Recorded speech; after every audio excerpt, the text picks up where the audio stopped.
Ayan guys, natuyo na sa aking kilay ang nilagay kong eyebrow and try natin i-rub sa aking palad. So ayan ang palad ko ha, wala yan kahit na ano. Ito yung gagamitin ko, finger ko para makita nyo. Kahit nirarab nyo siya, nandyan pa rin sa inyong kilay. So nakapagkilay na ako, papatungan ko nitong ginagamit ko na sobrang tagal niya matanggal. Ganyan ang itsura ng brush.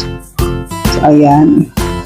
Kaso nga lang, hindi ako marunong gumamit ng ginabrush lang ginaganyan. So, ang ginagawa ko, gumagamit ako ng ganito, kumukuha lang ako dito sa dulo. Tsaka ko nilalagay sa aking kilay. Kasi hindi ako marunong gumamit ng brush. Hindi ko alam, hindi ko talaga matutunan. Ipapatong ko siya kasi may line na yung aking kilay. So, gagamit lang ako ng salamin kasi hindi ko makita. So, kung saan yung line na ginawa ko, doon lang ako sumusunod. Yan.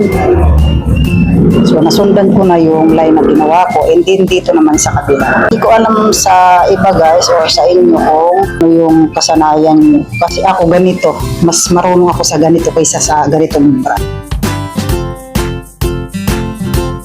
Kapag natuyo na yan sa kilay nyo, sobrang tagal matanggal.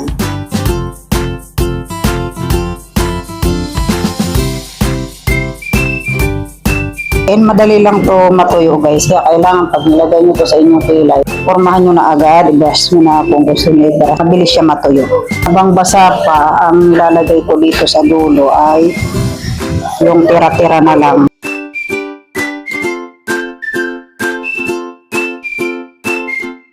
Kaya kung katulad to kayo problemado sa kilay, tsaka manipis yung inyong kilay. Yung mga ganito, yung pang matagalan, mga long lasting. So, ganyan lang.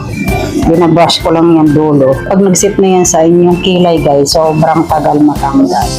And then patutuyuin ko lang ng ilang minutes din. Tatry natin i-rub kung talagang totoo yung sinasabi ko na matagal matanggal. So, ito yan guys ha. Mayroon ibang kulay kayo pagpipilian kung gusto nyo ibang kulay.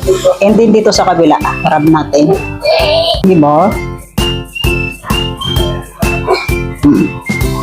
So, sobrang ganda nito guys. In waterproof din to, in matagal tumatanggal sa kilay.